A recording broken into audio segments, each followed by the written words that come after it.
41. படிக்கும் அறையில் அருணேந்திரருடன் உரையாடிக் கொண்டிருந்தவர்களில் முதியவர் ஒருவர் சமரனின் முகம் பிரகாசமாக இருப்பதை கவனித்தார். அவனுடைய ஆற்றல் அதிகரித்திருப்பதை உணர்ந்த அந்த முதியவர் சற்று ஆச்சரியத்துடன், இளவரசரே சமரா, உன்னோட சக்தி அதிகரிச்சிடுச்சா என்ன என்றார். அதை கேட்டவுடன் அருணேந்திரரும் சமரனின் முகத்தை ஆச்சரியத்துடன் பார்த்தார். அவர் மனதில் ஏதோ ஒரு புரிதல் வந்தது போல முகம் பிரகாசமடைந்து விட்டது. என்ன சமரா, நீ அபராஜித நிலை அடைஞ்சிட்டியா? உன்னை பார்க்கும்போது எனக்கு அப்படிதான் தெரியுது என்றார். அரசரின் கேள்விக்கு சமரன் என்ன பதில் சொல்ல போகிறான் என்பதை தெரிந்து கொள்ள அனைவரும் ஆவலாக சமரனின் முகத்தையே பார்த்து கொண்டிருந்தனர். இருக்கலாம்ப்பா, எனக்கு உறுதியா தெரியல. நான் இன்னைக்கு பயிற்சி பண்ணிட்டு இருந்தேன். அப்ப என்னோட சக்தி அதிகரிச்ச மாதிரி நானே உணர்ந்தேன். நீங்க சொன்ன மாதிரி கூட நடந்திருக்கலாம் என்றான் சமரன். தன் மகனிடம் அதிகரித்து வரும் ஆற்றலை பார்த்து ஆச்சரியப்பட வேண்டுமா அல்லது மகிழ்ச்சி அடைய வேண்டுமா என்று அருணேந்திரருக்கு ஒன்றுமே புரியவில்லை. அவர் முகம் புன்னகையால் மலர்ந்திருந்தது. அனைவரையும் ஆச்சரியப்படுத்துவது சமரனுக்கு ஒன்றும் முதல் முறை அல்ல என்பது அங்கிருக்கும் அனைவருக்கும் தெரியும். சமரா, ரொம்ப சந்தோஷம்பா. ரொம்ப நல்ல செய்தி சொல்லியிருக்க சமரா. வாழ்த்துக்கள். எனக்கு இப்ப ரொம்ப நிம்மதியா இருக்கு. உன்னோட கடுமையான பயிற்சி வீண் போகல. என்னோட மகிழ்ச்சியை வெளிப்படுத்த வார்த்தைகளே இல்ல. உனக்கு நேரம் கிடைக்கும் போது நம்ம அலுவலகத்துக்கு வந்து அபராஜிதன் தரத்துக்குரிய அடையாள சின்னத்தை எடுத்துக்கோ என்றார். கண்டிப்பா செய்யறம்பா. அப்படின்னா இப்ப நான் போகலாமா? பயிற்சியை முடிச்சிட்டு நேரா இங்கதான் வரேன். எனக்கு உடம்பு ரொம்ப சோர்வா இருக்கு. கொஞ்ச நேரம் ஓய்வெடுக்கணும்னு நினைக்கிறேன். வேற ஏதாவது செய்தி இருக்கா என்றான் சமரன்.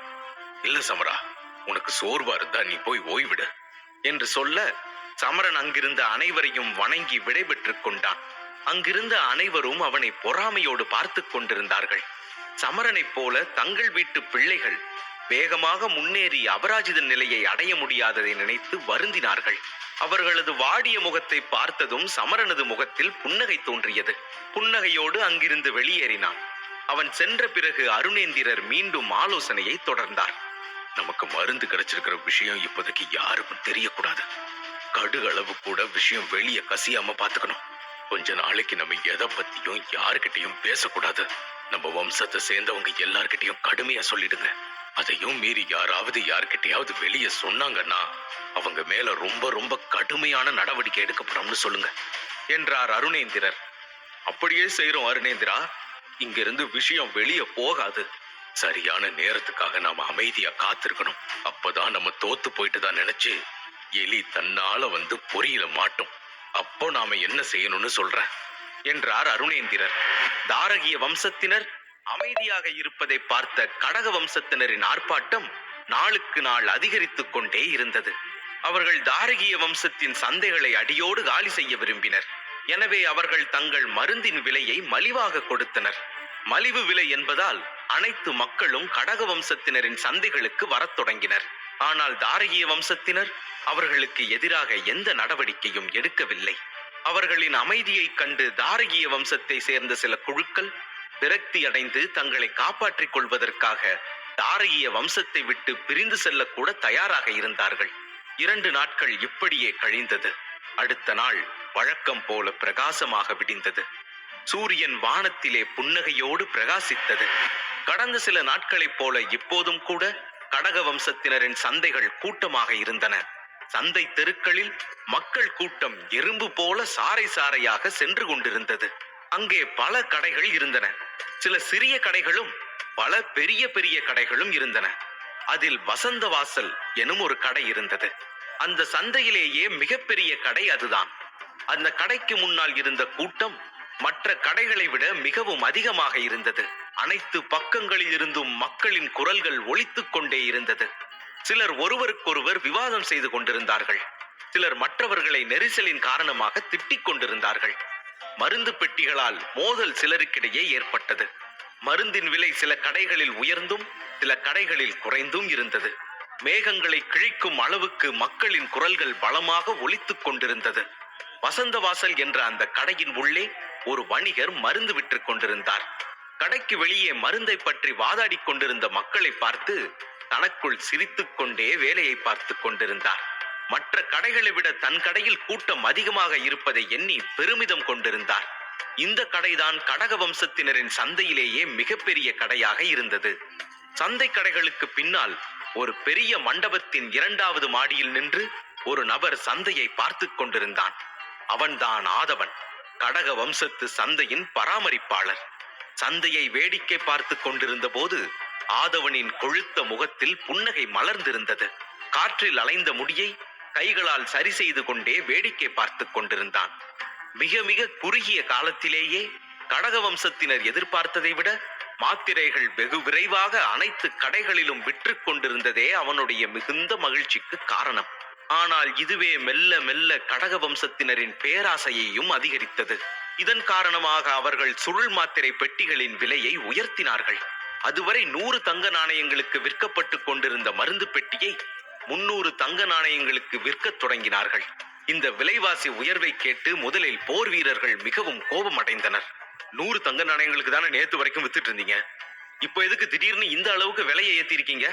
அது எப்படி ஒரே நாள்ல இந்த அளவுக்கு மருந்து விலை ஏறும் என்று சிலர் எதிர்த்து கேட்டார்கள். இதோ பாருப்பா, இது மேலிடத்து உத்தரவு, இந்த விலைக்கு தான் தரணும்னு சொல்லி இருக்காங்க, அதைத்தான் நாங்க செய்யறோம். உனக்கு ஏதாவது பேசணும்னா அரண்மனைக்கு போய் அங்கசீலரை பார்த்து எதுவா இருந்தாலும் பேசிக்கோ, இல்லனா இந்த சந்தையோட உரிமையாளர் ஆதவன் ஐயா கிட்ட போய் பேசிக்கோ. இங்க வந்து எங்க உயிரை வாங்காதீங்க. உனக்கு இந்த விலைக்கு இஷ்டமானா வாங்கிக்கோ, இல்லனா இடத்தை காலி பண்ணு. தேவையில்லாம என்னோட வியாபாரத்தை கெடுக்காத. கூட்டத்தை பாத்தியா, எவ்வளவு பேர் நிக்கிறாங்க பாரு, அத்தனை பேருக்கும் நான் மருந்து கொடுத்தாகணும்ல. சரிதான் போப்பா என்று கடைக்காரர் அலட்சியமாக பதிலளிக்க அவர்கள் செய்வதறியாது திகைத்து நின்றார்கள். அப்போது கூட்டத்தில் கடைசியாக நின்றிருந்த சிலர், தம்பி, உங்களை எல்லாம் பார்த்தா வீரர்கள் மாதிரி இருக்கு, உங்களுக்கெல்லாம் இந்த மருந்து கட்டாயமா தேவைப்படுமே தம்பி.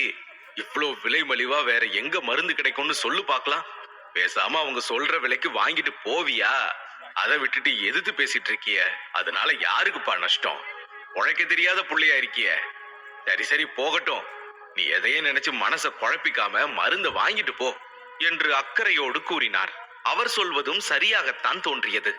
இந்த மருந்து வேறு எந்த சந்தையிலும் கிடைக்காத காரணத்தினால் வேறு வழியின்றி அவமானங்களை பொறுத்து கொண்டு வேறு ஒரு கடைக்கு சென்று சுருள் மாத்திரை பெட்டிகளை வாங்கிக் கொண்டிருந்தனர். ஏமாறுகிறோம் என்று நன்றாக தெரிந்திருந்தும் வேறு வழியின்றி அதை வாங்கிக் கொண்டிருந்தார்கள்.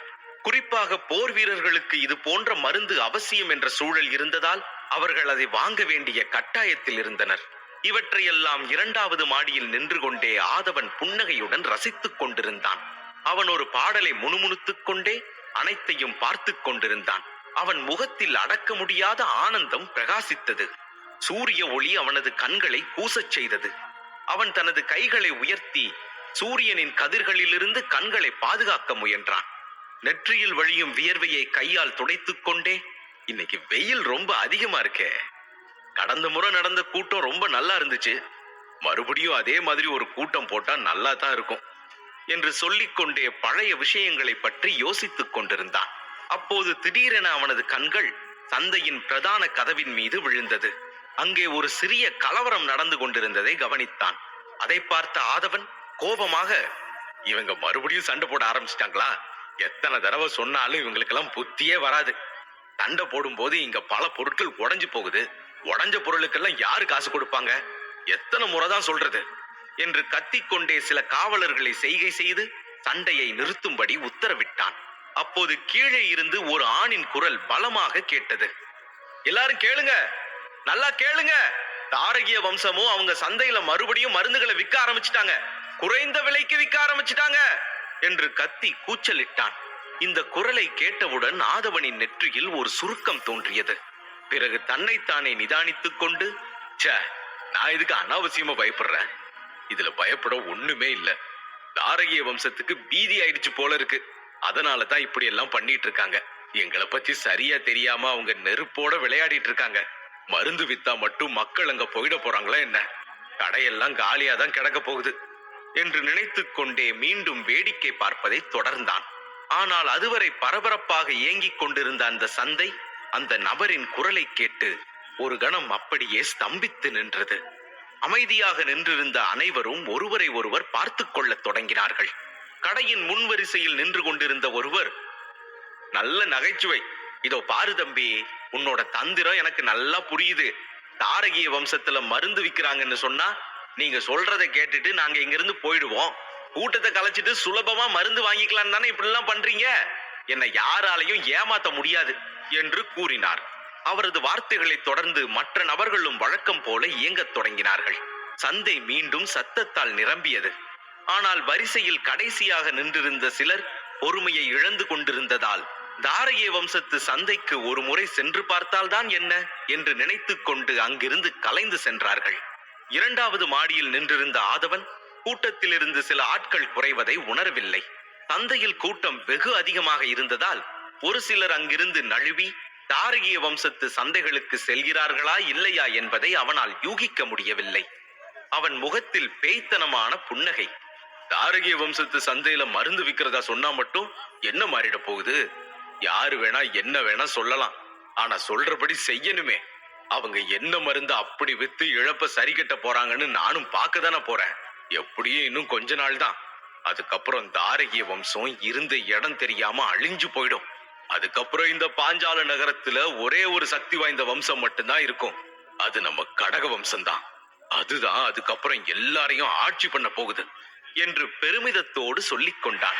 அதன் பிறகு ஆதவன் மீண்டும் சந்தை நகர்வுகளை கண்காணிக்கத் தொடங்கினான். சுமார் அரை மணி நேரம் கழித்து சில நல்ல கட்டுமஸ்தான போர் வீரர்கள் பிரதான வாயில் வழியாக காவலர்களை தள்ளிக்கொண்டு உள்ளே நுழைந்தார்கள். அவர்கள் விறுவிறுவென சந்தையின் மையப்பகுதியை அடைந்தனர். அப்போது அதிலிருந்து ஒரு போர் வீரன் முன்வந்து ஒரு பச்சை நிற குடுவையை காற்றில் உயர்த்தி காட்டியபடி, மக்களே எல்லாரும் ஒரு நிமிஷம் நான் சொல்றதை கேளுங்க. இதோ என் கையில பாருங்க. தாரகிய வம்சத்து சந்தையில உண்மையிலேயே மருந்து விற்க ஆரம்பிச்சிட்டாங்க. அது மட்டும் இல்ல, அந்த மருந்து இங்க கிடைக்கிற சுருள் மாத்திரைகளை விட ரொம்பவே சக்தி வாய்ந்த மருந்துகளா இருக்கு என்று கூச்சலிட்டான். அனைவரும் பேச்சை நிறுத்திவிட்டு அமைதியாக அந்த நபரை கவனிக்க தொடங்கினார்கள். அந்த நபர் சந்தையில் இருந்த அனைவரின் கவனமும் இப்போது தன் மீது இருப்பதை உணர்ந்தான். உடனே அவன் அருகில் இருந்த ஒரு சிறிய பாறை மீது ஏறி நின்று கொண்டான். அனைவரும் அவனை ஒன்றும் புரியாமல் பார்த்து கொண்டிருந்தனர். அவன் சட்டென தன் இடுப்பில் தொங்கிய ஒரு குத்துவாளை எடுத்து கையை கிழித்து ஆழமான காயத்தை ஏற்படுத்தி கொண்டான். அவன் கையில் இருந்து இரத்தம் வழிந்து ஓடியது. இதை பார்த்து சந்தையில் இருந்த அனைவரும் அதிர்ச்சி அடைந்து விட்டார்கள்.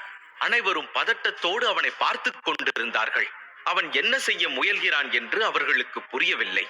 அதே நேரம் அந்த போர் வீரன் தனது மற்றொரு கையால் பச்சை நிற குடுவையை எடுத்து அதில் நிரப்பப்பட்டிருந்த மருந்தை காயத்தின் மீது தெளிக்க தொடங்கினான்.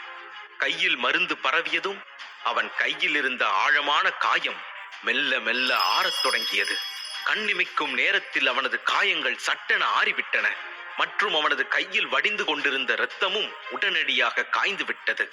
இதை பார்த்த மக்கள் அனைவரும் அதிர்ச்சி அடைந்தனர். ஒருவரை ஒருவர் பார்த்து கொண்டனர். அங்கிருந்த அனைவரும் அவன் கையில் இருந்த மருந்தை வாங்க விரும்பினார்கள். கல்லில் ஏறி நின்ற வீரன் எல்லோரையும் பார்த்து, பாத்தீங்களா மக்களே, இதோட வீரியத்தை கண்ணெதிரில நீங்களே பாத்தீங்க தானே? இது தாரகிய வம்சத்து சந்தையில வித்துட்டு இருக்கிற புதிய மருந்து. இதுக்கு ரத்தத்தை நிறுத்தக்கூடிய சக்தி இருக்கு. சின்ன சின்ன காயங்களை கூட இது குணப்படுத்தும். இன்னொரு சந்தோஷமான விஷயம் என்னன்னா, இந்த மருந்து ரொம்ப பயனுள்ளது மட்டும் இல்ல, இந்த சந்தையில கிடைக்கிற சுருள் மாத்திரைகளை விட இதோட விலை ரொம்ப ரொம்ப மலிவானது. சுருள் மாத்திரை விலையை விட பாதி விலைக்கு தராங்க. அப்படி இருக்கும்போது நீங்க எல்லாரும் ஏன் இங்க நின்னு ஏமாந்துட்டு இருக்கீங்க? ஒரு விஷயத்தை மட்டும் நல்லா புரிஞ்சுக்கோங்க. உங்களோட ஆதரவற்ற நிலையை பயன்படுத்தி கடக வம்சத்துக்காரங்க உங்ககிட்ட இருக்கிற கொஞ்ச நஞ்ச நாணயங்களையும் கொள்ளையடிக்க முயற்சி பண்றாங்க.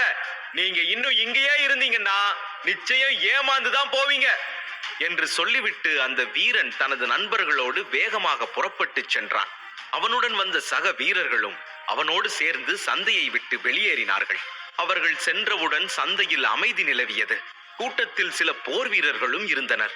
அவர்கள் அனைவரும் அந்த வீரன் சொன்னதை கேட்டு மகிழ்ச்சியோடு சந்தையை விட்டு வெளியேறி தாரகிய வம்சத்து சந்தையை நோக்கி நடக்க ஆரம்பித்தனர். அதைத் தொடர்ந்து அனைவரது பார்வையும் மாறியது. சடசடவென சந்தையில் கூடிய கூட்டத்தினர் அனைவரும் பிரதான வாயில் வழியாக வெளியேறத் தொடங்கினார்கள். அவர்களின் காலடியின் அதிர்வு காரணமாக 2 மாடி கட்டிடம் கூட லேசாக குலுங்கத் தொடங்கியது. சந்தைக்கு வெளியே மக்கள் கூட்டத்தின் நடுவே அந்த உயரமான போர் வீரர்களின் குழு நடந்து சென்று கொண்டிருந்தது. அவர்களில் தன் கையை அறுத்து மருந்தின் பலனை அனைவருக்கும் எடுத்து காட்டிய வீரன் திரும்பி பார்த்து பின்னால் வந்து கொண்டிருந்த வீரனின் காதில் ஏதோ கிசுகிசுத்தான். அவனது மார்பில் தாரகிய வம்சத்தினரின் சின்னம் பொறிக்கப்பட்டிருந்தது. சில வினாடிகளிலேயே கடக வம்சத்தினரின் சந்தை கிட்டத்தட்ட காலியாகிவிட்டது. ஒரு சில வியாபாரிகள் மட்டுமே அங்கு எஞ்சியிருந்தனர். அந்த இடம் எப்படி திடீரென காலியாகிவிட்டது என்று புரியாமல் ஆச்சரியப்பட்டனர்.